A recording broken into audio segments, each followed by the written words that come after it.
Got any games? That's what I look like. What? Business.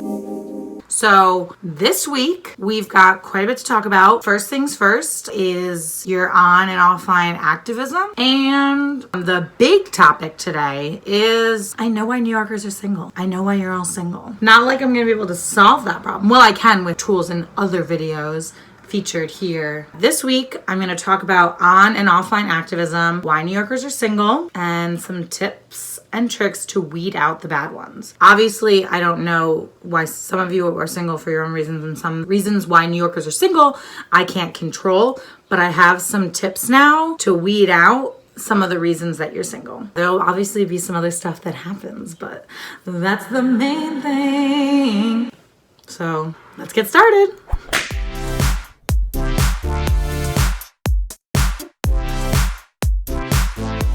Okay, we're talking on and offline activism. So basically, I've noticed, and I imagine a lot of you have noticed, that your feed is shifting. A couple weeks ago, it was all Black Lives Matter all the time, which is what it should be up here and out there all the time, right? But I imagine a lot of your feeds have gone back to just some summer activities and some quarantine stuff. So your offline actions are going to be super important while everybody's feed kind of like shifts around. Basically, anything I share in my story personally is something I've read and I thought it was useful, or it was something I've never learned, or was something I've seen a lot that like isn't okay, and I'm like, okay, I'm gonna share this as like a, hey, I hope you see this, it's about you kind of thing, because I'm not just sharing to like show the world I'm on the right side of history. I'm sharing because I agree and I want people to know, and people should be educating themselves, and here's a good tool. But I feel like a lot of people are only sharing in their stories to kind of show their friends, like, oh, don't worry, I'm not racist. Like, look, I shared this in my Instagram story. And the thing is, sharing that in your Instagram story literally does nothing. You need to actually read them. You need to actually do what they tell you to do. You need to follow the link, or you need to follow the directions, or you need to go buy the book. Like, you write the email, you call your representative. Like, you know what I mean? You can't just share it. So I have been doing a personal challenge for myself that I hope all of you choose to do as well, which is basically for everything you share in your story, and not just like anything, like, well, I guess you can do anything, you know, up the ante. I'm trying to make sure that I'm doing that same amount of education and reading and signing petitions and going to protests and donating. I was like, I know I'm missing something off screen. So yes, post when you donate, tag people to match you, right? But make sure you're also just doing stuff on your own, not for the show of Instagram. Because the stuff you do offline and the changes you make to your daily life to support Black lives, and the changes you make to the people around you and to the media you consume and the books you read and the stuff you buy, you know what I mean? Like, that is going to make the change last longer. But don't only share on Instagram to show people like you're not a racist. Post on Instagram because it's informative and educational and it helped you, and that's why you're sharing it. And then make sure to be making changes offline to the way you live every day to make a permanent change in this world. Okay? For those of you who don't know how my videos work, I normally look very bad in all of them, and then one video every couple weeks I look amazing. As you can tell, we're there. Anyway, why are New Yorkers single? That's the question I've asked myself. Drinking game alert. My guests won't know it, but anytime anyone says this word, if you're 21 or over. I used to go on 3 dates a week, and I'm not married or engaged or pregnant or close to being any of those things.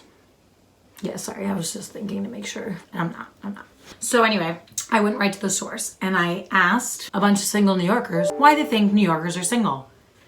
Maybe it's time to turn down the volume on that. And here's their responses. New York is a giant playground for hookup culture. Everyone in New York acts like they're better than everyone else, so they won't be vulnerable for a relationship. But really on the inside, everyone is just lonely and depressed. New Yorkers literally hate people. The last thing we want to do, Ryan right now is speaking for everyone, is interact with other people. New Yorkers are really work-oriented, and they're always so busy and focused on other things. New Yorkers are so busy that having a steady dating life is really hard. True. Maybe it's because New Yorkers are like, go, go, go. Like, they are ambitious to be like, I need to get to this point in my life before I find someone. Well said, Cannon. I think it's because New Yorkers are very career focused and all about the hustle. I see that it's common for New Yorkers to settle down later in life, like in their 30s, because they spend their 20s hustling for the career they want. Also, it's New York. There's so much to do and see. It's a completely different lifestyle than a suburb, where all there is to do is get married at 24 and have kids. LOL, New Yorkers are badass. I don't disagree. I think because there's so many options and we are conditioned to be more picky, and New Yorkers are career people and always on the move, so maybe it's hard to find someone while you're going and going, you know?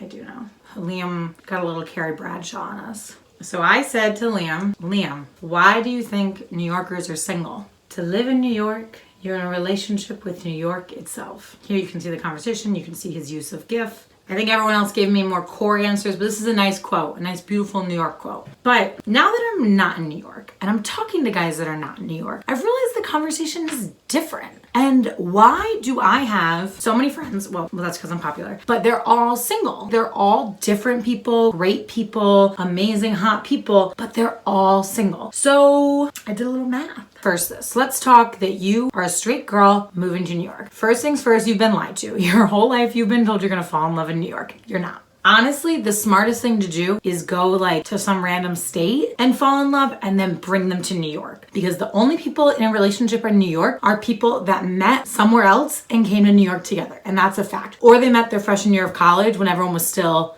focused on like in high school when like we're just dating. And anyone who's in a relationship in New York who these don't apply to, I would appreciate if you would not step in. Thank you.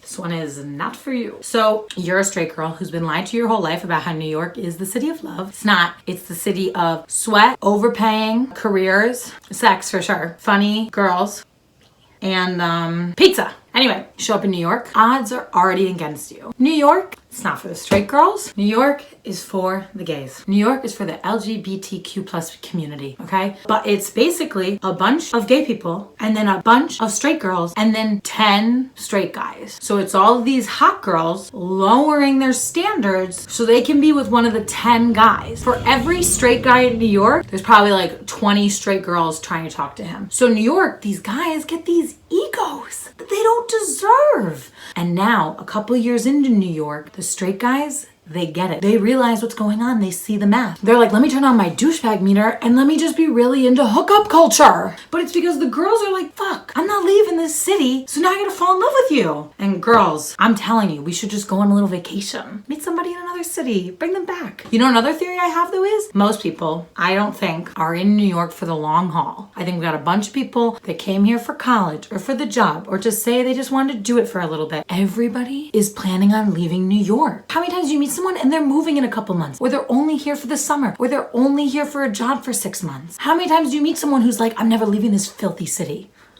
Once. It's me. So New Yorkers already, the odds are against you. Now I'm aware that I'm pretty sure every dating group in New York is a little over obsessed with hookup culture. Probably because New Yorkers do. I think we do like things fast and easy and things that really don't have to like bother us for too long. I did not come to New York to fall in love. I don't think that's why we're all here. I think part of us thought that'd be part of our story. Now it's not. I didn't come to New York to go on 3 dates a week. So I have to be picky out of this already small group left. And then they're only hooking up right now. Or they just conveniently got out of something serious. And of course, somehow you're the next thing they meet when they're not looking for something serious. Are you kidding me? Or they're looking for a casual relationship. What the fuck is that?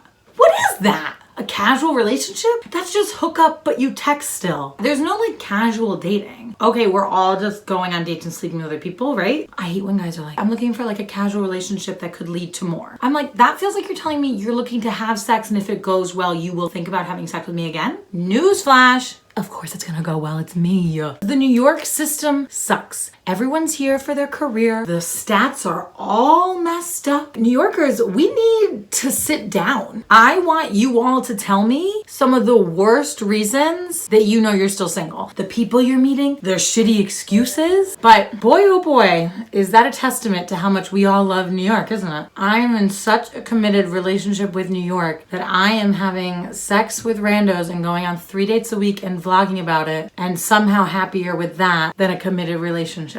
I'll sing us out. Flip your goddamn hair. And I still don't give a fuck. It's up to you. New York, New York. I figured we could talk just for like the beginning of my bike ride. Anyway, just closing out the video here. Kyle, this might all be unusable. Anyway, just wanted to wish everybody well. And I wanted to talk about something that's been happening recently on YouTube. When you log on to my videos, my last 3 videos only say 70. And I was like, okay. But then when I go to my YouTube studio, that's where I can look at my analytics and stuff. It says the last 3 videos are over 100. So I don't know if YouTube is pranking me or you guys are pranking me or if Susan, the CEO, Kyle, put her picture here because I'm talking to her, is pranking me. I don't know what's going on. But as a small YouTuber with a big butt and big boobs, that was not necessary. I want to know what's going on because I can't afford to be low on views. The math does not up, Susan. Resistance now, right about a 30 to 32. Anyway, just wanted to say, if you actually enjoy the content, please like, comment, subscribe. When people used to say that, I used to be like annoying. I used to make fun of it. The likes, the comments, and subscriptions help my video. So if you believe in my video, I need a little help from you, okay? Woo. Oh yeah, here we go. Like, comment, subscribe, stay in New York. If you watched the earlier part about being single in New York, you know what it means. Stay safe, keep educating yourself, keep doing the work. See you next week.